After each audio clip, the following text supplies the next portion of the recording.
Hello guys, ये हमारा solution का लेक्चर नंबर 4 है जो कि जेई नीट सीरीज चल रहा है हमारे पास। ठीक है, ऐसे लेक्चर 1 में हमने क्या किया था, पूरा थ्योरेटिकल पार्ट किया था, ideal non ideal Hindi law वगैरह। सेकंड में हमने किया था राउल्स लॉ और उसके कुछ न्यूमेरिकल्स। ठीक है, और थर्ड में हमने किया था कॉलिगेटिव प्रॉपर्टी में relative lowering in vapour pressure and depression in freezing point and lot of question about that topic. Okay, अब इस वाले लेक्चर में हम लोग क्या करेंगे, इसमें करेंगे दो कॉलिगेटिव प्रॉपर्टी बचा था। पहली बार कॉलिगेटिव प्रॉपर्टी क्या होता है पता है, नंबर ऑफ सॉल्यूट पार्टिकल पे डिपेंड होता है, उनके नेचर पे नहीं डिपेंड होता है। हमारे पास दो कॉलिगेटिव प्रॉपर्टी बचा था, एक बचा था डिप्रेशन इन फ्रीजिंग पॉइंट। एक सेकंड, ये मार्कर नहीं चल रहा है। एक कॉलिगेटिव प्रॉपर्टी हमारे पास बचा था, क्या बचा था, डिप्रेशन इन फ्रीजिंग पॉइंट। दूसरा कॉलिगेटिव हमारे पास बचा हुआ था एलिवेशन इन बॉइलिंग पॉइंट। ये दो कॉलिगेटिव प्रॉपर्टी बचे थे और इनके न्यूमेरिकल्स करने हैं। ठीक है, ट्राई करेंगे कि कुछ बोर्ड के क्वेश्चन और एनसीईआरटी के क्वेश्चन हो जाए। फिर हम लोग इसके बाद जेईई मेंस का क्वेश्चन करेंगे, नीट के क्वेश्चन करेंगे, इफ़ पॉसिबल तो एडवांस के भी करेंगे और बोर्ड के क्वेश्चन करेंगे। ठीक है, तो कंटिन्यूटी के साथ बनाए रखिए और नोट्स बनाओ, इंपॉर्टेंट है, नोट्स बनाना बहुत कंपलसरी। ओके, और ठीक है, 1 बाय 1 देखते हैं। और क्वेश्चन को ट्राई करो कि खुद से सॉल्व करो, वीडियो को पॉज करके खुद से सॉल्व करो। तो पहले मैं समझा दे रहा हूँ टॉपिक। तो हम लोग अगर स्टार्ट करें, पहला डिप्रेशन इन फ्रीजिंग पॉइंट। ठीक है, डिप्रेशन इन फ्रीजिंग पॉइंट, अब ये है हमारे पास। अब अगर डिप्रेशन इन फ्रीजिंग पॉइंट से रिलेटेड देखें तो डेट मीन्स क्या हो रहा है, अगर समझो इसको, हमारे पास ये हमारे पास सपोज करो सॉल्वेंट है। ओके, अब ठीक है, सॉल्वेंट है। यहां पे हमने ऐड क्या किया, यहां पे हमने ऐड किया सॉल्यूट पार्टिकल ऐड किया। ये हमें नहीं पता है कितना अमाउंट है क्या। अब जब यहां पे कॉम्बिनेशन बनेगा, जो सॉल्यूशन बनेगा, ये बीच बीच में सॉल्यूट पार्टिकल होंगे, ये हमारा सॉल्यूशन बन गया, है ना। अब क्या हो रहा है, जैसे ही तुमने सॉल्यूट पार्टिकल ऐड किया, तो क्या हो रहा है, डिप्रेशन इन फ्रीजिंग पॉइंट हो रहा है। जैसे ही सॉल्यूट पार्टिकल ऐड किया, depression in freezing point takes place. ठीक है, मतलब फ्रीजिंग पॉइंट क्या हो रहा है, डिक्रीज हो जा रहा है। तो डेट मीन्स अगर सपोज करो जो इसका सॉल्वेंट का टेम्परेचर था, प्योर सॉल्वेंट का, हम लोग कभी प्योर की बात करते हैं वहां पे नॉट लगाते हैं, that means T not. Freezing point हो रहा है, that means T not of F. ये किसका हो गया, freezing point, temperature of freezing point of pure solvent. इसका क्या होगा, टी एफ एज्यूम कर लेते हैं।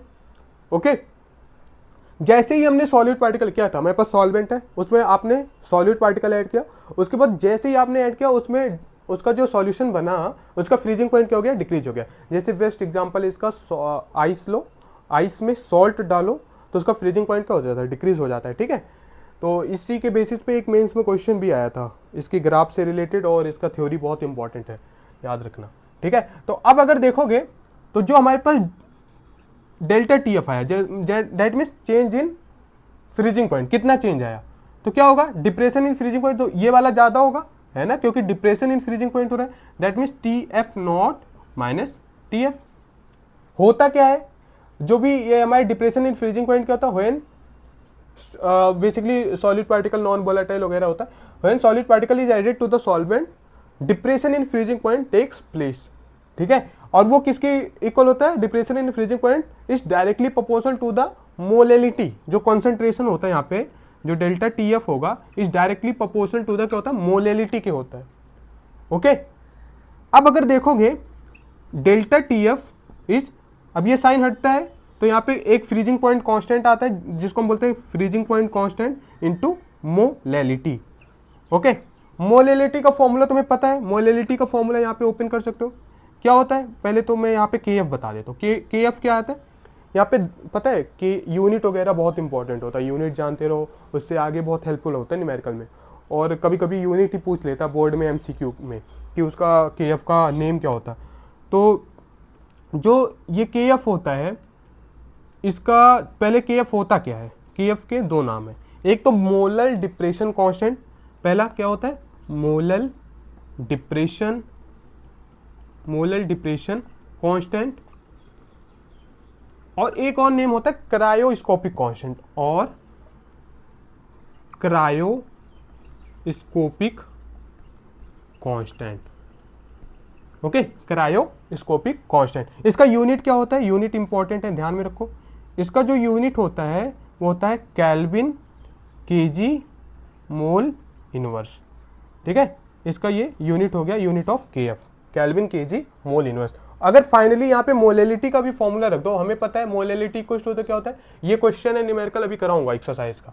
मोलेलिटी को सॉरी, मोलेलिटी इक्वल टू क्या होता है, number of solute particle divided by weight of solvent, it should be in KG. अगर केजी में नहीं है, ग्राम में, तो 1000 से मल्टीप्लाई कर देते हैं। ये नंबर ऑफ मोल्स कैसे निकालते हो, वेट ऑफ सॉल्यूट अपॉन में molar mass of solute, okay, into wait of solvent. अगर ये सपोज करो ग्राम में, तो ऊपर 1000 से मल्टीप्लाई कर देते हो। अब ये यहाँ पे पुट करोगे formula, so formula becomes delta T F equals to the K F multiplied by weight of solute particle into 1000 divided by molar mass of solute particle into weight of solvent in gram. अगर gram में नहीं, KG में, तो ऊपर 1000 से multiply नहीं करोगे। तो ये बेसिकली हमारा डेल्टा टी एफ का फॉर्मूला आया। ओके, अब इसके बाद जो आता है, इसमें मैं इंक इसमें डालो। ठीक है, इसका जो ग्राफ आता है, मेन इंपॉर्टेंट आता है ग्राफ। ठीक है, ग्राफ समझना बहुत इंपॉर्टेंट है इसका। एक इसमें भी डाल दो, ठीक है, चल ही नहीं रहा है मार्कर ही। तो इसका जो ग्राफ बनेगा, कैसे बनेगा ये समझो, ग्राफ इंपॉर्टेंट है। आई होप नीचे तक आ रहा होगा। ठीक है, वाई एक्सिस पे क्या होता है, वाई एक्सिस पे होता है वेपर प्रेशर। ठीक है, वाई एक्सिस पे वेपर प्रेशर डाल दिया, अरे तो डाल तो दो। वाई पे एक्सिस पे होता है वेपर प्रेशर, और इस एक्सिस पे क्या होता है हमारे पास, टेम्परेचर है। ओके, टेम्परेचर है इन केल्विन। अब देखोगे बेसिकली जो हमारे पास होता है यहाँ पे, एक तो पहले सॉल्वेंट जो होगा फ्रोज हुआ होगा, मतलब सॉल्वेंट किस में होगा, फ्रोजन के टर्म में होगा। ठीक है, ये जो यहाँ पे जब टेम्परेचर कम होता है, तो जो सॉल्वेंट हमारा होता है वो क्या होता है, फ्रोजन सॉल्वेंट। ओके, और जो ये है, ये क्या होगा हमारे पास, सॉल्वेंट का कर्व है। इसी से जेईई मेंस का एक ग्राफ मैं क्वेश्चन कराया हूँ, देखोगे तो जेईई मेंस के एक क्वेश्चन आए थे। ठीक है, और बेसिकली ये जो हमारे पास कर्व है, ये किसका है, सॉल्यूशन का है। ओके, अब अगर देखोगे जो ये वाला पॉइंट है, ये किसका है, सॉल्यूशन का है। ठीक है, तो इसका जो टेम्परेचर है क्या है, टीएफ है, और जो ये वाला कर्व है, ये हमारे पास क्या है, टीएफ नॉट है, क्योंकि बॉइलिंग पॉइंट क्या हो रहा है, सॉरी फ्रीजिंग पॉइंट क्या हो रहा है, डिक्रीज हो रहा है, डिप्रेशन। तो सॉल्वेंट का डिक्रीज फ्रीजिंग पॉइंट ज़्यादा होगा एज कम्पेयर टू सॉल्यूशन, और जो इसके बीच में आता है उसको बोलते हैं हम लोग डेल्टा टी एफ। ओके, तो देखो कैमरे में आ रहा है, हाँ ओके गुड। तो यहाँ पे हमारे पास क्या गया, डेल्टा टी एफ। तो delta T F should be differencing factor of T F naught minus T F. इसको हम लोग ऐसे फाइंड आउट कर सकते हैं, इसको बोलते हैं डिप्रेशन इन फ्रीजिंग पॉइंट। जो भी चेंज आ रहा है हमारे पास डिप्रेशन इन फ्रीजिंग पॉइंट में। ओके, तो इस तरीके से ये हमारा फ्रीजिंग पॉइंट का कॉन्सेप्ट हो गया। तो इसमें क्या ध्यान में रखना, मेरे पास सब कुछ सेम है, बस सॉलिड पार्टिकल ऐड किया, उसका फ्रीजिंग पॉइंट डिक्रीज हो गया। दूसरा, हमें ये जो डेल्टा टी एफ होता है डायरेक्टली प्रोपोर्शनल होता है मोलेलिटी के। ठीक है, डेल्टा टी एफ का फॉर्मूला के एफ इंटू एम, के एफ का पता होना चाहिए, क्रायोस्कोपिक कांस्टेंट बोलते हैं या मोलर डिप्रेशन कांस्टेंट। ठीक है, यूनिट क्या होता है, kelvin KG mole inverse. Okay, ऐसे ही इसके ये फिर हमने मोलेलिटी को ओपन किया, इसका ये ग्राफ इंपॉर्टेंट है, जेईई मेंस में मैं क्वेश्चन कराऊंगा, वहाँ पे आपको मिलेगा ये क्वेश्चन। ठीक है, उसमें बेसिकली पूछा था कि ग्राफ ऐसे डायरेक्ट नहीं, मतलब 3-4 ग्राफ देखा था, बोला था कौन सा एग्जैक्ट है। अब ये जो सॉल्वेंट और सॉल्यूशन वाला है ना, बहुत इंपॉर्टेंट, वहाँ पे 2 ऑप्शन दे रखा था, ये ऊपर सॉल्यूशन कर दिया था, नीचे सॉल्वेंट। जिसको अच्छे से ये लेवल्ड डायग्राम नहीं याद होगा ग्राफ, तो प्रॉब्लम होगा। ओके, तो आई होप ये डिप्रेशन इन फ्रीजिंग पॉइंट समझा होगा। अब इस पर एक न्यूमेरिकल कर लेते हैं। ठीक है, न्यूमेरिकल करेंगे तभी हमारा कॉन्सेप्ट बनेगा, अदरवाइज फिर इशू आएगा। ओके, ये बहुत अच्छा क्वेश्चन है, एनसीईआरटी एक्सरसाइज का है, मैं इसको इरेज कर रहा हूँ। आयो फोटो लेना हो ले लो, ठीक है, अदरवाइज स्क्रीनशॉट लेना हो ले लो, या तो लिख लेना। ठीक है, वीडियो को पॉज करके लिख लो। ओके, तो अब अगर देखोगे हमारे पास ये क्वेश्चन जो मैंने यहाँ पे लिख रखा है। अब इसमें क्या बोला है, कैलकुलेट द, मैं इसको भी इरेज कर देता हूँ, कोई रिक्वायरमेंट तो है नहीं इतना, ठीक है। अब न्यूमेरिकल प्रैक्टिस करते हैं, उसके बाद हम लोग एक न्यूमेरिकल इसके बेसिस पे कर लेते हैं। आफ्टर दैट हम लोग करेंगे एलिवेशन इन बॉइलिंग पॉइंट, फिर दोनों के मर्ज क्वेश्चन करेंगे। ओके, तो यहाँ पे बोला क्या है क्वेश्चन में, अगर ये क्वेश्चन देखो, इसमें बोला है कि बोला calculate the depression in freezing point water when 10 gram of, okay, ये हमारे पास क्या है, विकर है। ओके, ऑलवेज डायग्राम बनाओ, ये यहाँ पे क्या है, वाटर है, ठीक है। ओके, वाटर कितना है, 250 ग्राम वाटर का इन्होंने अमाउंट दे दिया, 250 ग्राम है। और इसमें जो सॉल्यूट पार्टिकल ये लोग ऐड कर रहे हैं वो है CH2, CH3, CH2, CH, यहाँ पे Cl आ जाएगा, COH, ठीक है। IUPAC लिख सकते हो क्या, IUPAC क्या होगा, 1 2 3 4, तो 2 क्लोरो ब्यूटेनोइक एसिड, 4 कार्बन है, 2 क्लोरो ब्यूटेनोइक एसिड ऐड कर रहे हैं। इसका जो मोलर मास कैलकुलेट भी कर सकते हो, या गिवन है 122.5, ओके। और ये कितना अमाउंट में है, ये 10 ग्राम ऐड कर रहे हो। तो यहाँ पे जो इसका हुआ डिप्रेशन इन फ्रीजिंग पॉइंट हुआ, ठीक है। अब अगर पहले तो डेटा लिख लो, उसके अकॉर्डिंग हमें कैलकुलेशन करना है ना, बहुत अच्छा क्वेश्चन है ये।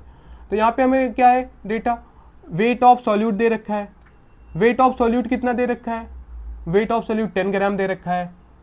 और इसका मोलर मास जो है ये कितना है, 122.5 ग्राम है, ग्राम पर मोल। मोलर मास का यूनिट क्या होता है, ग्राम पर मोल, ठीक है। Is added to weight of solvent, क्या है, वेट ऑफ सॉल्वेंट है हमारे पास 250 gram, molar mass of solvent we know that, ठीक है, 18 ग्राम, तो इसमें कोई रिक्वायरमेंट नहीं। और सबसे इंपॉर्टेंट नोट, Ka दे रखा है, Ka क्या होता है, डिसोसिएशन कांस्टेंट, Ka कितना है, 1.4 इंटू 10 की पावर -3। और उसके बाद क्या दे रखा है हमें पास, molar depression freezing point constant, that means Kf कितना, 1.86 केल्विन kg मोल इनवर्स। अब बोला क्या, calculate the depression in freezing point, मतलब कितना डिक्रीज हो रहा है, दैट मीन्स डेल्टा Tf हमें कैलकुलेट करना है। ओके, मार्कर देना बोला, इसमें भी ऐड कर दो, तो ये हमें कैलकुलेट करना है। अब अगर देखोगे 1 बाय 1, तो हमें Kf दे रखा है, और यहाँ पे ये इलेक्ट्रोलाइट है, एक तरीके से वीक इलेक्ट्रोलाइट है, डिसोसिएट होगा। तो इसके लिए हमें क्या, सबसे पहले तो, क्योंकि अगर मान लो फॉर्मूला भी देखो, तो फॉर्मूला क्या होता है मेरे पास, delta Tf is equal to the Kf into molality. अगर वेंट ऑफ फैक्टर आ जाता है तो आई का इंक्लूजन हो जाता है, ठीक है। मोलेलिटी का फॉर्मूला वगैरह, तो हमें सबसे पहले मोलेलिटी तो चाहिए, तो हम एक काम करते हैं, सबसे, ये molality is the concentration term, okay. तो एक काम करते हैं, पहले मोलेलिटी का हम लोग फॉर्मूला फाइंड आउट कर लेते हैं, ठीक है। तो मोलेलिटी कितना आ रहा है, तो यहाँ पे अगर हम लोग मोलेलिटी फाइंड आउट करेंगे, कॉन्सेंट्रेशन क्या होता है, वेट ऑफ सॉल्यूट, या डायरेक्ट फॉर्मूले में रख लो, weight of solute into molar mass of solute into weight of solvent, ठीक है, इंटू 1000, अगर ये ग्राम में है तो, ठीक है। तो अगर यहाँ पे रखोगे, वेट ऑफ सॉल्यूट कितना है, 10 gram multiplied by 1000 divided by molar mass कितना है, 122.5, और ये वेट ऑफ सॉल्वेंट कितना है, वेट ऑफ सॉल्वेंट 250 ग्राम है, ओके, 250 ग्राम। तो अब इसको सॉल्व आउट करोगे तो हमारे पास मोलेलिटी आ जाएगा, ठीक है। ये 0 से ये 0 यहाँ पे करोगे तो ये 4 टाइम्स हो जाएगा, ऊपर 40 डिवाइडेड बाय 122.5, तो इसको मैं अगर कैलकुलेटर से फटाफट कर लूँ तो ये हो जाएगा 40 डिवाइडेड बाय 122.5, तो ये हमारे पास आ गया मोलेलिटीज का 0.265 मोलल, ये हमारे पास मोलेलिटी आ गया, okay. That means concentration term आ गया, क्योंकि हमें रिक्वायरमेंट होता। अब ये जो है दे रखा है Ka, अब Ka देने का मतलब क्या है, हमें degree of dissociation find out करना है। Degree of dissociation that means ये एज अ इलेक्ट्रोलाइट गिवन है। अब क्वेश्चन पे मूव करते हैं, यहाँ पे आते हैं, ठीक है। इसको भी रेज करता हूँ, इसका क्या, क्योंकि क्वेश्चन थोड़ा बड़ा है और अच्छा क्वेश्चन है, इस तरीके का क्वेश्चन आएगा तो 3 मार्क्स से कम में नहीं आएगा बोर्ड में, और यस मेंस में भी आ सकता है। तो यहाँ पे क्या है, हमें कौन सा इलेक्ट्रोलाइट दे रखे, CH3, CH2, CH, यहाँ पे Cl है, COH है। ये जब डिसोसिएट होगा तो क्या होगा, CH3, CH2, CH, ये Cl है, CO negative plus H plus. Okay, अब अगर हम लोग जो याद करो थोड़ा सा इक्विलिब्रियम को कांस्टेंट, या मैं बता देता हूं, अगर उसमें हम लोग डिप्रेशन का देखें पॉइंट तो क्या आता था, अगर ये हमारे पास एट t इक्वल टू 0 मतलब टाइम 0 पे इनिशियल कॉन्सेंट्रेशन पे, इनिशियल पे ये कितना होता है 1 होता है, क्योंकि ये डिसोसिएट ही नहीं हुआ है तब तक। अब आफ्टर सम टाइम मान लो x मिनट बाद कितना डिसोसिएट हो गया, मान लो सपोज करो 1 माइनस अल्फा डिसोसिएट हो गया, और ये कितना हो जाएगा, ये अल्फा डिसोसिएट होता है। वैसे मैं तुम्हें बता सकता हूँ ये भी कितना होगा, अल्फा बनेगा। वैसे मैं बता सकता हूँ तुम्हें के का फॉर्मूला क्या होता है, सी अल्फा स्क्वायर अपॉन में 1 माइनस अल्फा। ठीक है, यहाँ पे इसको इग्नोर कर सकते हो, तो के इक्वल टू क्या आता है, सी अल्फा स्क्वायर, क्योंकि बहुत अल्फा की वैल्यू बहुत कम होता है तो इग्नोरेबल है। तो यहाँ पे alpha equal to under root K by C, मैं डायरेक्ट चाहता यूज कर देता, बट बहुत बच्चे ऐसे हैं जिनको ये फॉर्मूला कहाँ से आया, मैं एक क्वेश्चन में बता दे रहा हूँ, फिर आगे वाले क्वेश्चन में नहीं करेंगे।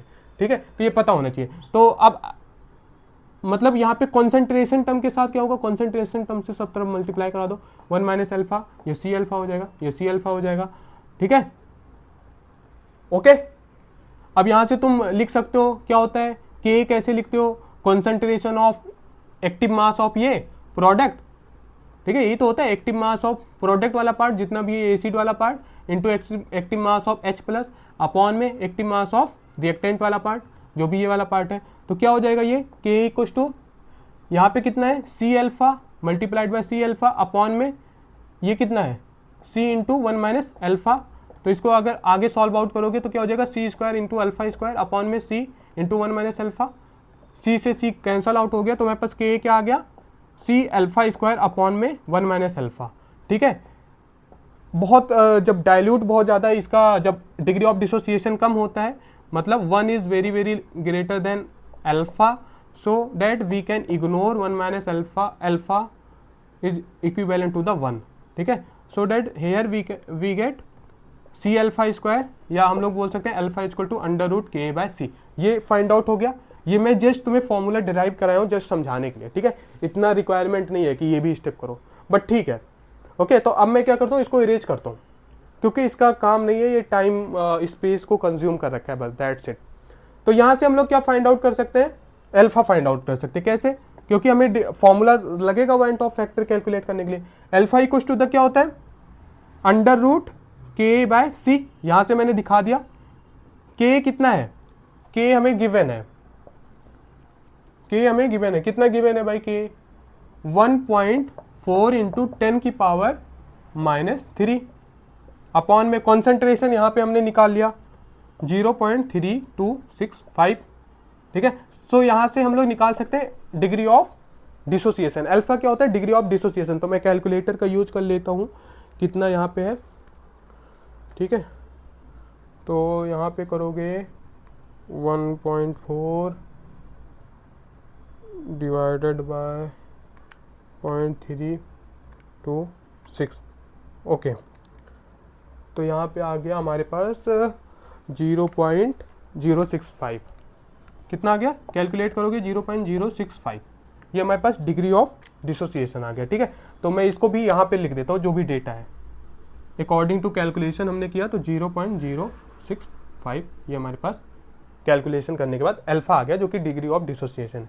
ओके, अब आगे क्या फाइंड आउट करना है, इससे हमें क्या पता चला। ठीक है, अब इससे हम लोग फाइंड आउट कर सकते हैं क्या, वेंट ऑफ फैक्टर की वैल्यू, जो कि हमें रिक्वायरमेंट है। यहाँ पे क्या होता है, मोलिलिटी पता चल गया, के एफ हमें गिवन है, आई इतना जो कुछ दे रखा है ना, के वो आई के लिए दे रखा है, वेंट ऑफ फैक्टर के लिए।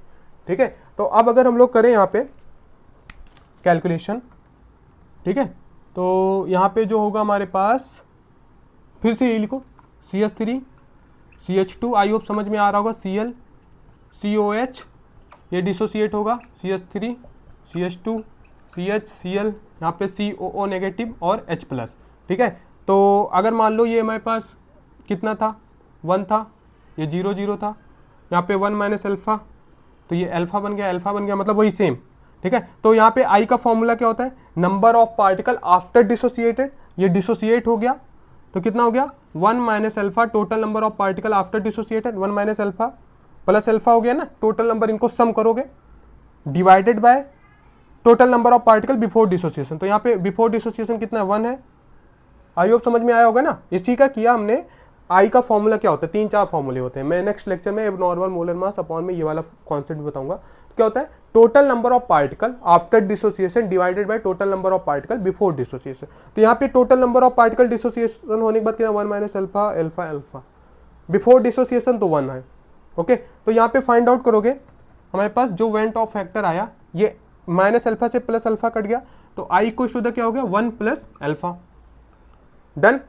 हमें पता है 1 अल्फा की वैल्यू यहां से हमने निकाला था, that's why he has given in the question कि अल्फा के का वैल्यू दे रखा है, so that we can find the degree of dissociation. तो यहाँ पे 1 प्लस अल्फा कितना है, 0.065। तो इसको ऐड करेंगे तो हमारे पास जो वेंट ऑफ फैक्टर आएगा 1.065। ओके, ये हमारे पास वेंट ऑफ फैक्टर का वैल्यू आ गया। अब इसको क्या करना है, अब सीधे फॉर्मूले में पुट कर दो, हमारे पास हो जाएगा। ठीक है, तो मैं अगर देखो कैमरे में यहाँ पे दिख रहा हो तो नीचे ही कर देता हूँ। ठीक है, आ जाएगा इस पीछे से। तो यहाँ पे हमारे पास क्या आ गया, delta T F equal to i कितना आया यहाँ पे 1.065 मल्टीप्लाइड बाय की एफ कितना है, की एफ हमें गिवन है 1.86, मोलेलिटी कितना गिवन है भाई 0.326। ओके, अब इसको मल्टीप्लाई कर लो तो यहाँ पे मैं डेल्टा टी एफ आ जाएगा। तो मैं इसको अगर मल्टीप्लाई करूँ तो ये कितना आएगा 1.065 multiplied by 1.86 multiplied by 0.326। Yes, तो इसमें हमारा जो डेल्टा टी एफ का वैल्यू आ रहा है, delta T F equal to the 0.645। Okay, तो इतना डिप्रेशन इन फ्रीजिंग पॉइंट आया। ठीक है, तो ये हमारे पास आंसर हो गया। तो ये क्वेश्चन देखो कितना अच्छा क्वेश्चन था। अब इस क्वेश्चन में देखोगे तो पहले हमें क्वेश्चन की मैंने पहले समझना है के क्यों दिया है, पहले क्वेश्चन को समझो के क्यों दिया है, so that you can find out the value of alpha. After that हमें के हेल्प से हमने निकाल लिया, ये फॉर्मूला मैंने एक्स्ट्रा बताया डिराइव करने के लिए, ये पेपर में नहीं करना है। तुम लोग डायरेक्ट चाहो तो ये फॉर्मूला यूज करके, तुम लोग चाहो तो डायरेक्ट ये वाला फॉर्मूला यूज करके यहाँ से ये कैलकुलेट कर सकते हो। ठीक है, इतना पार्ट जो है only for understand extra. Okay, तो ये कर लिया। इसके बाद डिग्री यहाँ से वेंट ऑफ फैक्टर का वैल्यू निकाल दिया, सीधे सब कुछ फाइंड आउट करके यहाँ पे आंसर कर दिया। ठीक है, या 0.65 के अप्रॉक्स आ गया हमारे आंसर। ओके, तो आई होप ये क्वेश्चन पाया होगा। अब इसके बाद हम लोग कर लेते हैं एलिवेशन इन बॉइलिंग पॉइंट, उसके बाद और सारे क्वेश्चन करेंगे। ठीक है, तो अब अगर मैं इसको इरेज करूँ, एलिवेशन इन बॉइलिंग पॉइंट क्या होता है। अच्छा, सबसे पहले तो ये बताओ, तुम लोगों को पता होना चाहिए कि बॉइलिंग पॉइंट होता क्या है। हाँ भाई, बॉइलिंग पॉइंट क्या होता है पता है? बॉइलिंग पॉइंट होता है जब हमारे पास at 1 atmospheric pressure the temperature at which जो भी सॉल्वेंट है gets start boiling at 1 atmospheric pressure, मतलब जो वेपर प्रेशर होता है वो एटमॉस्फेरिक वेपर प्रेशर के इक्वल हो जाता है। ठीक है, तभी तो वो इवापोरेट होने लगता है। जैसे वाटर है, वाटर कितने पे इवापोरेट होता है, 100 डिग्री सेल्सियस पे बॉयल होना स्टार्ट होता है ना, तो उसका बॉइलिंग पॉइंट हो गया एट 1 एटमॉस्फेरिक प्रेशर। डिपेंड करता है, अगर एटमॉस्फेरिक प्रेशर 1 नहीं है, कम या ज़्यादा है, तो उस पर भी क्या होगा कि उसका जो बॉइलिंग पॉइंट होगा उस पर भी चेंज आ जाएगा। ठीक है, अब हम लोग करते हैं एलिवेशन इन बॉइलिंग पॉइंट। क्या फैक्टर पढ़ने में, elevation in boiling point, elevation in boiling point, इसका क्या मतलब हुआ। दैट मीन्स हमारे पास क्या है, सॉल्यूट पार्टिकल है, यहाँ पे क्या है, यहाँ पे सॉल्वेंट है। ओके, सॉल्वेंट है, तुमने क्या है जैसे ही इस यहाँ पे सॉल्यूट पार्टिकल ऐड किया, यहाँ पे क्या ऐड किया, सॉल्यूट पार्टिकल ऐड किया। ओके, जैसे ही सॉल्यूट पार्टिकल ऐड किया तो यहाँ पे हमारे पास क्या बन गया, सॉल्यूशन बन गया। यहाँ पे ये सॉल्वेंट हो गया। ओके, यहाँ पे ऐसे ऐसे ये सॉल्यूशन हो, तो ये हमारे पास ये सॉल्यूशन बन गया। ठीक है, अब इसमें अगर देखोगे क्योंकि जैसे ही हमने सॉलिड पार्टिकल ऐड किया उसका बॉइलिंग पॉइंट क्या हो गया, इंक्रीज हो गया। सॉलिड पार्टिकल ऐड करने पे बॉइलिंग पॉइंट इंक्रीज हो गया। डेट मीन्स अगर इसका ये प्योर सॉल्वेंट है, अगर इसका जो भी टेम्परेचर रहा होगा टीबी, क्योंकि B for boiling point, T for temperature. Nought लगा दो क्योंकि प्योर सॉल्वेंट, यहाँ पे हमने सॉलिड पार्टिकल ऐड नहीं किया, तो टी बी नॉट हो गया, इसका क्या होगा, टी बी हो जाएगा। ओके, अब अगर देखोगे इसमें कितना चेंज इन बॉइलिंग पॉइंट कितना है, डेल्टा टी बी, वो कर सकते हो क्योंकि हमारे पास क्या हो रहा है, ये सॉरी टी बी होगा, ठीक है, T B minus T B nought हो जाएगा, क्योंकि बॉइलिंग पॉइंट क्या हो रहा है, इंक्रीज हो रहा है, ठीक है। अब अगर देखोगे हमें पता है डेल्टा टी एफ, अब बॉइलिंग पॉइंट वगैरह का लिख सकते हो, ठीक है। तो यहाँ पे जो भी हमारे एलिवेशन इन बॉइलिंग पॉइंट होता है is directly proportional to the molality, जैसे के एफ में होता है मोलेलिटी, ठीक है। मोलेलिटी का फॉर्मूला वगैरह पता है, delta T B equal to the, यहाँ पे आएगा के बी इंटू मोलेलिटी, ठीक है, ये फॉर्मूला आ गया मेरे पास। के बी क्या होता है, के बी का नेम जैसे उसमें के एफ होता था क्रायोस्कोपिक कांस्टेंट, ठीक है, के एफ क्या होता था क्रायोस्कोपिक कांस्टेंट या मोलल डिप्रेशन कांस्टेंट, वैसे यहाँ पे के बी क्या होता है, molal elevation constant, molal elevation constant, और इसी को बोलते हैं इबिलियोस्कोपिक कांस्टेंट। देखो जेई मेंस में बहुत सारे कॉन्सेप्ट में ये इस कांस्टेंट के नेम से वैल्यू दे रखा होता है, तो पता होना चाहिए इबिलियोस्कोपिक कांस्टेंट, इसके दो नेम है, ठीक है। और इसका जो यूनिट होगा, यूनिट क्या होगा, केल्विन, केजी, मोल इनवर्स, ये इसका यूनिट होगा। Okay, I hope you got it.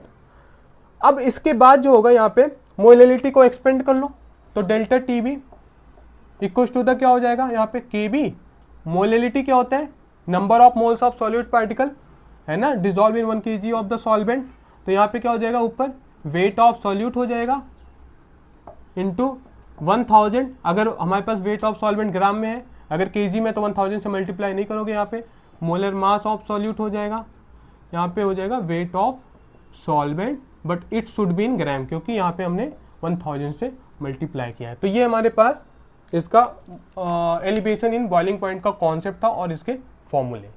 Okay, अच्छा, इसका यूनिट क्या होता है, इसका यूनिट डिग्री सेल्सियस होता है ना, पता है, या अगर केल्विन में होगा, जनरली केल्विन में होगा, क्योंकि यहाँ पे, और के बी क्या होता है, इसका यूनिट क्या होता है, केल्विन, ये भी केल्विन में होगा, केल्विन, केजी, मोल इनवर्स, ठीक है। वेट ऑफ सॉल्यूट वगैरह का ये तो पता ही है, इसमें कोई इशू नहीं है।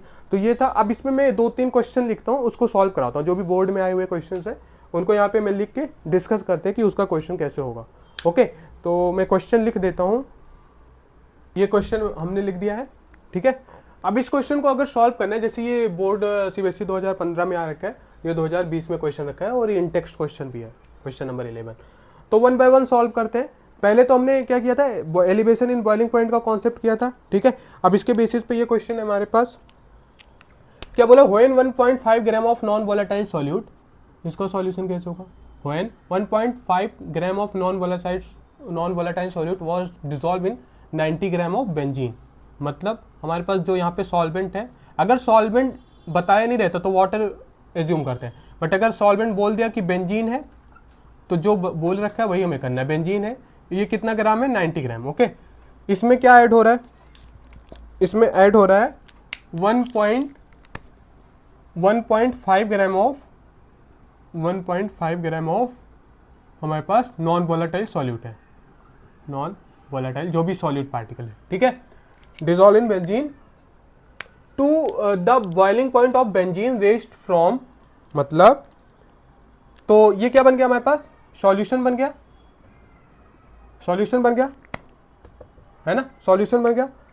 अब इसका जो बॉइलिंग पॉइंट है, डेट मीन्स तुम्हें पता होगा बेंजीन का क्या हो जाएगा, टीबी नॉट हो जाएगा, क्योंककि प्योर सॉल्वेंट का है।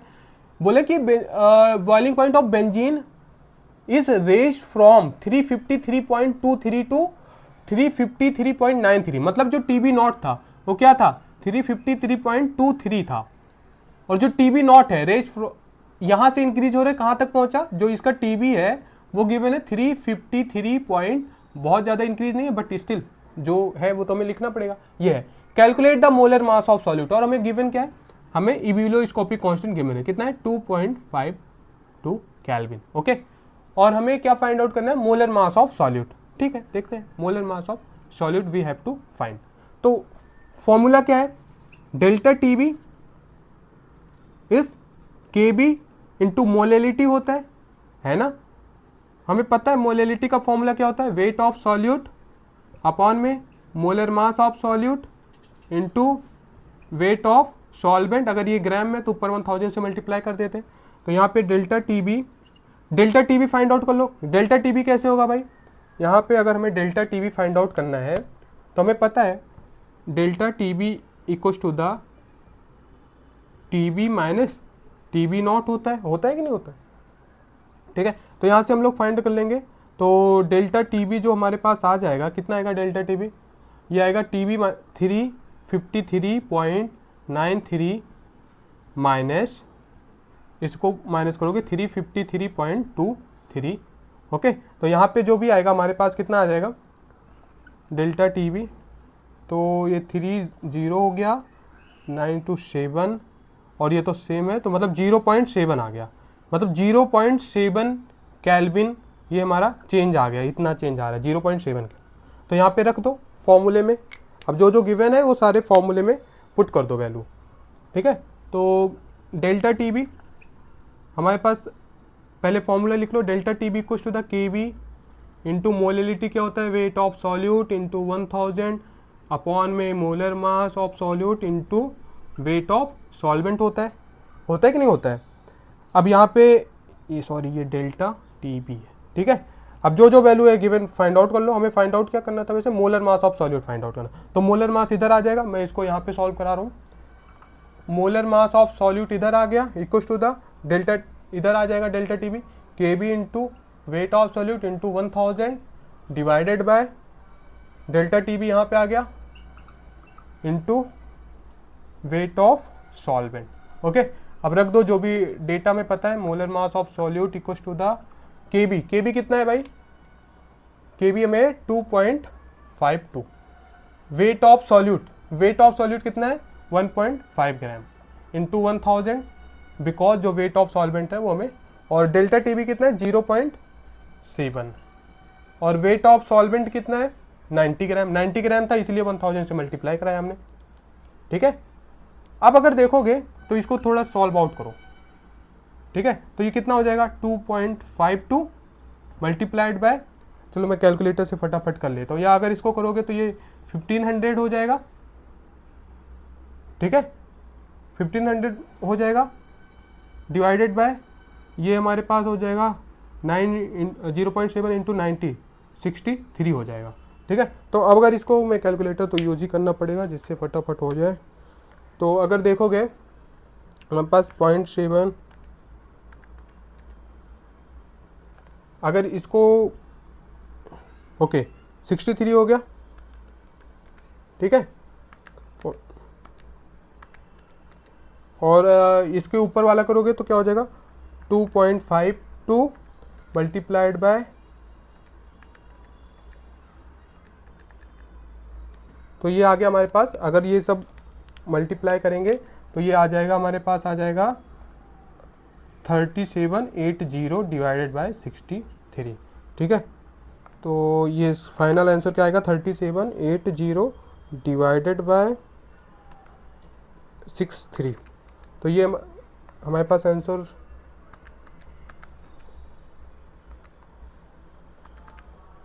तो ये हमारे पास आ गया। इसका जो molar mass of solute particle आएगा वो कितना आ गया 60 ग्राम पर मोल, ये molar mass of solute particle आ गया। तो इस तरीके से क्वेश्चन करना है हमें, ठीक है। I hope you got approach.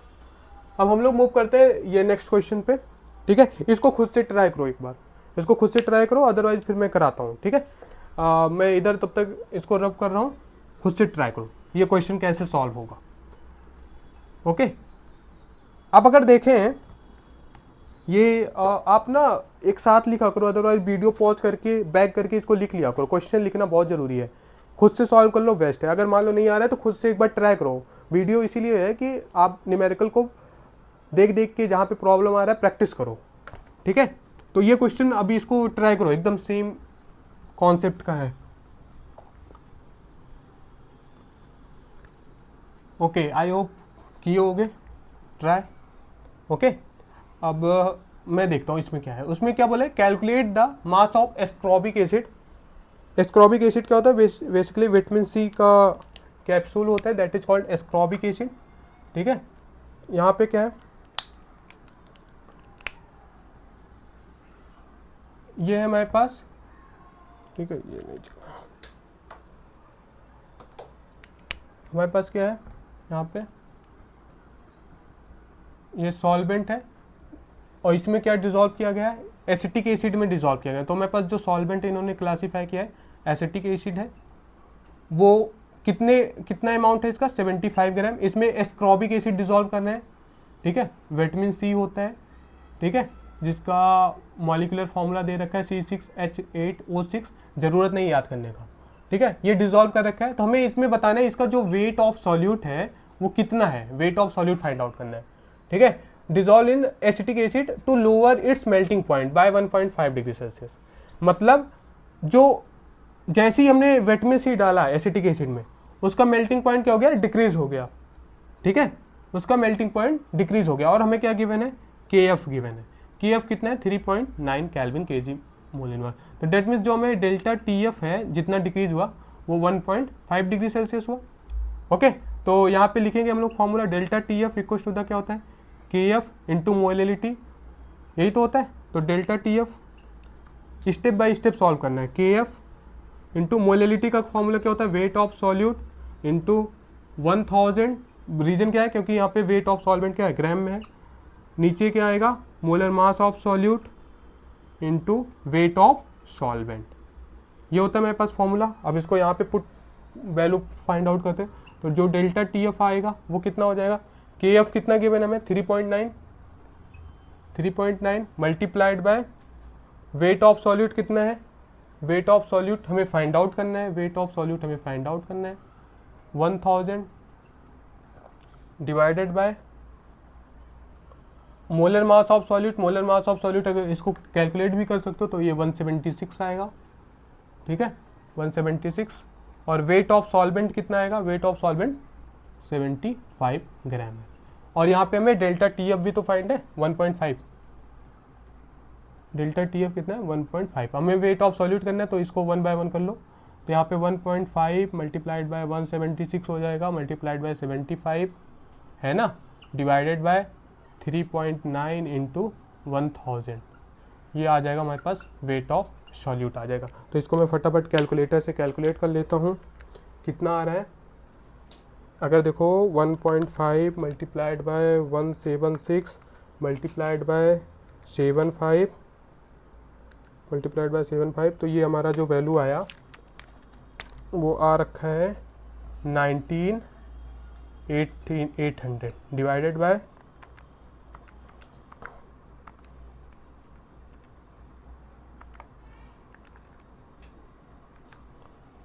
3900, ठीक है।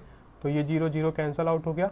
अब ये ओवरऑल करेंगे 198 डिवाइडेड बाय 39, तो हमारे पास आ गया 5 आ गया, ठीक है, 5.076। तो जो हमारे पास वेट ऑफ सॉल्यूट आया, वेट ऑफ सॉल्यूट जो एस्कॉर्बिक एसिड है वो कितना है 5.076 ग्राम डिजोल्व किया गया है, ठीक है। तो यहाँ पे कितना आया वेट ऑफ एस्कॉर्बिक एसिड, यहाँ पे लिख लो। अब एक दो क्वेश्चन और करा देता हूँ सो डैट अच्छे से आइडिया हो जाए, कॉन्सेप्ट हो जाए। फिर इसके बाद हम लोग बोर्ड के क्वेश्चन खूब सारे करेंगे, ठीक है। एक अलग से ही वीडियो बनाऊंगा जिसमें बोर्ड के क्वेश्चन होंगे, ठीक है। इसीलिए मैंने इसमें NCERT के जितने भी क्वेश्चन है अपने थ्रू आउट द वीडियो में NCERT के सारे क्वेश्चन करवा दे रहा हूँ, और कुछ बोर्ड के क्वेश्चन, ठीक है। जेई का लेक्चर, जो जेई का क्वेश्चन होगा वो अलग से बनेगा, नीट का क्वेश्चन अलग से बनेगा, और एक ट्राई करेंगे कि बोर्ड के और सारे डिफरेंट टाइप ऑफ क्वेश्चन हम लोग कवर कर लें, ठीक है। एक दो क्वेश्चन और करवा देता हूँ, मैं लिख देता हूँ, एक दो क्वेश्चन और करवा देता हूँ सो डेट आइडिया और हो जाए अच्छे से कॉन्सेप्ट। ये दो क्वेश्चन मैंने और लिख दिया है, ठीक है। इसको एक बार ट्राई खुद से करो, अदरवाइज मैं कराता हूँ। तो अब जैसे देखोगे हमारे पास पहला क्वेश्चन है कि बॉइलिंग पॉइंट ऑफ वाटर, ये इनटेक्स्ट क्वेश्चन है, क्वेश्चन नंबर 10 इनटेक्स्ट क्वेश्चन है, ठीक है। Boiling point of water 750 mmHg is 99.63 degree Celsius. Okay, यहाँ पे क्या ऐड किया जा रहा है, सुक्रोज। हाउ मच सुक्रोज, मतलब सुक्रोज ऐड कर रहे हैं, सुक्रोज इज एडेड, ठीक है। तो हमें दैट मीन्स इसका वेट फाइंड आउट करना है, कितना वेट ऐड करें।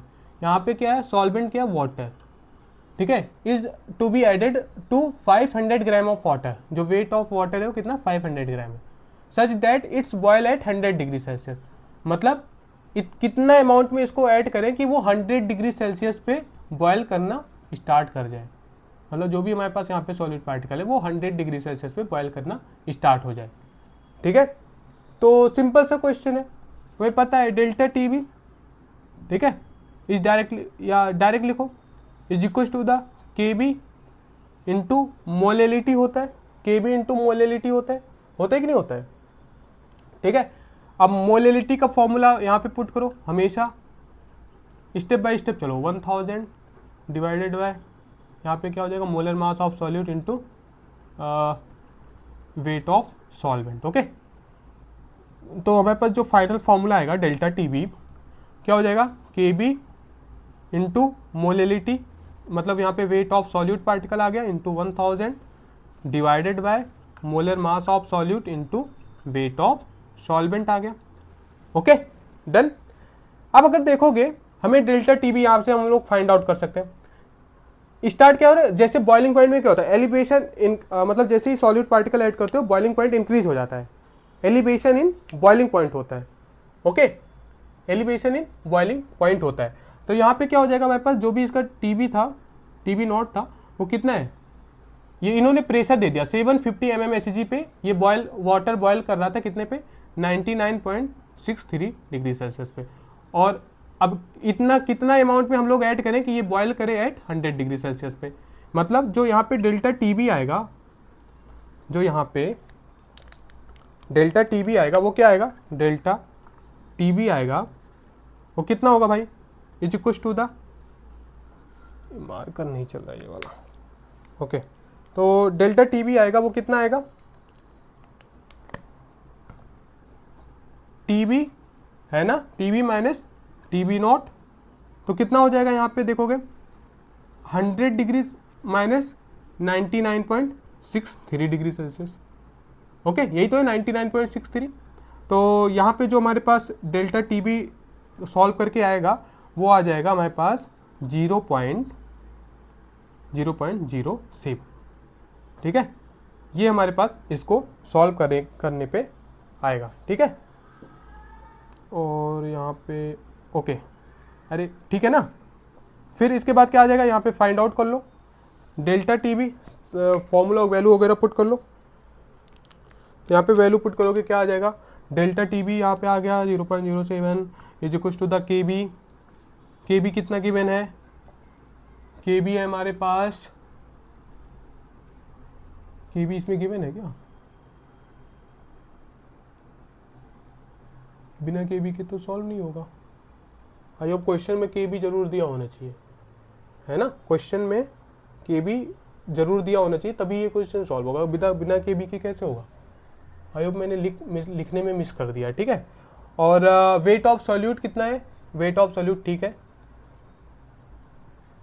हमें wait of solute find out करना है 1000, के बी मैंने लिखने में मिस कर दिया, दैट्स वाई यहाँ पे बिना सॉल्व किए तो कैसे होगा, तो यहाँ पे अगर इसको करेंगे हम लोग तो कितना आ जाएगा 0.37 आ जाएगा। ठीक है, यहाँ पे डेल्टा टीबी तो आ गया, अभी मैं क्वेश्चन देखूंगा, क्वेश्चन देखना पड़ेगा मेरे पास, 0.37 डिग्री आ गया, बस वहाँ पे देख लेना क्वेश्चन में के बी में गिवन होगा, रख के ये सॉल्व कर लेना। ठीक है, हम लोग नेक्स्ट क्वेश्चन पे मूव करते हैं, क्योंकि यहाँ पे बिना के बी के आप सॉल्व नहीं कर सकते ये क्वेश्चन। ठीक है, अब अगर देखोगे हमारे पास है ये कितना था, ये आ गया, यहाँ पे के बी गिवन होगा क्वेश्चन में, उसके बाद क्वेश्चन एक बार उसमें देखना, छोड़ो ये वाला क्वेश्चन देखो, यहाँ पे इसको क्वेश्चन सॉल्व करते हैं। 1 ग्राम ऑफ नॉन इलेक्ट्रोलाइट, यहाँ पे 1 ग्राम ऐड कर रहे हो।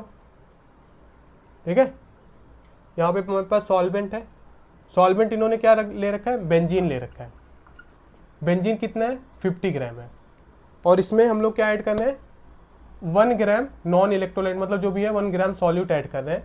ठीक है, तो जो इसका फ्रीजिंग पॉइंट हो जा रहा है 50 gram of benzene lowered the freezing point of benzene by 0.4, मतलब हमें पास क्या हो गया, जैसे ही हमने ऐड किया नॉन इलेक्ट्रोलाइट सॉल्यूशन, इसका बॉइलिंग पॉइंट क्या हो गया, डिक्रीज हो गया।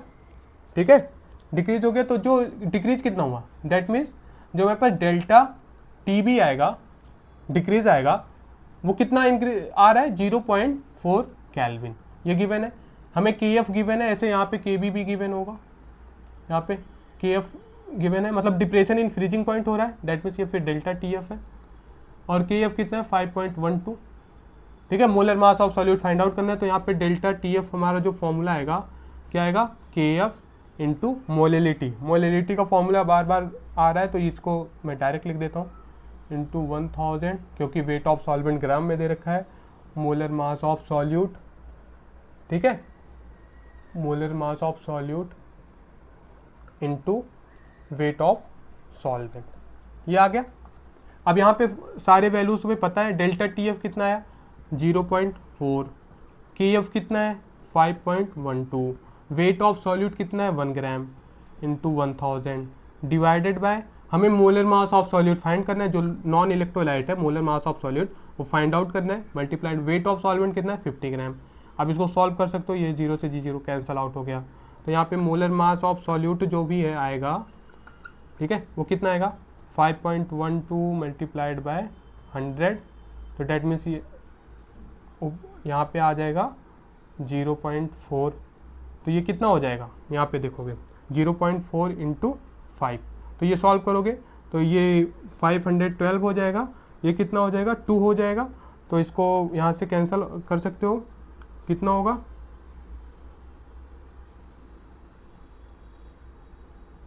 ठीक है 256। तो इसको सॉल्व आउट करोगे तो इसमें देखो कैलकुलेटर की जरूरत ही नहीं पड़े, तो जनरली बोर्ड में ऐसे ही आसान आसान से क्वेश्चन आते हैं जिसमें जरूरत ना पड़े। तो हमारे पास क्या आ गया 256 ग्राम पर मोल, ये आ गया, डेट मीन्स हमारे पास क्या आ गया molar mass of solute particle. तो इस तरीके से हमें क्वेश्चन को सॉल्व करना है, ठीक है।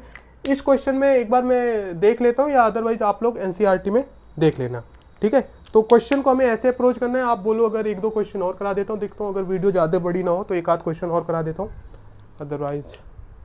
तो इस क्वेश्चन में जो मैंने के बी मिसिंग था, के मैं सोचा ये वाला क्वेश्चन करवा देता हूँ। के बी कितना गिवन है 0.52, मैंने क्रॉस चेक किया है तो 0.52 है। तो देखो क्वेश्चन को रख दो फटाफट, 0.37 आ गया, ठीक है। डेल्टा टी बी कितना है 0.37 यहाँ से कैलकुलेट करने पे, और के बी कितना है, के बी है 0.52, ठीक है, multiplied by weight of solute, हमें फाइंड आउट करना है वेट ऑफ सॉल्यूट ही तो फाइंड करना है, into 1000, okay, divided by molar mass of solute. Molar mass of solute कितने है, सुक्रोज है, सुक्रोज का मोलर मास कितना होता है 342, into weight of solvent, wait of solvent है 500 ग्राम। तो यहाँ से हम लोग फाइंड आउट कर सकते हैं, क्या हो सकता है weight of solute equal to कितना होगा भाई, देखो इसको सबको एक साइड करो, 0.37 multiplied by 342 multiplied by 500 divided by यहाँ पे क्या हो जाएगा 0. ये सब नीचे आएगा 0.52 मल्टीप्लाइड बाय 1000, ओके, ये सब हो जाएगा, इसको सॉल्व कर सकते हो, ये 0 से 0 कैंसल आउट हो जाएगा, ओके। तो हमारे पास ऊपर बचेगा 0.37 multiplied by 342, okay, multiplied by 5 divided by ये 0.52 मल्टीप्लाइड बाय 10 करोगे तो ये 5.2 आ जाएगा। अब इसको मैं फटाफट कैलकुलेटर से कैलकुलेट कर देता हूँ, इसका आंसर आप लोगों को सॉल्व करके बताता हूँ। तो इसको फटाफट सॉल्व करोगे तो कितना होगा 0.37 मल्टीप्लाइड बाय 342 मल्टीप्लाइड बाय 5, ठीक है। तो ये किया कि ये आ गया 632.7, ये कितना आ जाएगा, इसको सॉल्व करोगे तो ये आ जाएगा हमारे पास, यहाँ पे मैं कर रहा हूँ 632.7 डिवाइडेड बाय 5.2, तो कितना हो जाएगा डिवाइडेड बाय 5.2, तो इसको करोगे तो हमारे पास इसका आंसर आ जाएगा, ठीक है। तो इस तरीके से इसको हम लोग क्वेश्चन को सॉल्व कर सकते हैं, और तो जो इसका आंसर आएगा वो आ जाएगा 122 ग्राम, ठीक है। तो जो इसका यहाँ पे अगर सॉल्व करोगे तो ये 122 ग्राम आ जाएगा, ठीक है ना। तो ओके, इस तरीके से ये क्वेश्चन सॉल्व आउट हो जाएगा, इसको सॉल्व करोगे तो अपना यहाँ तो फाइनल आंसर आ जाएगा, ओके। तो इस तरीके से हमें करना है क्वेश्चन को, आई होप क्वेश्चन समझे होगे, ठीक है। लास्ट वाला क्वेश्चन एक बार फिर से कर लेना, और कोई भी अगर डाउट हो या कमेंट करना, ठीक है, कोई भी इशू हो, और अच्छे से पढ़ाई करो, ऑल दी बेस्ट।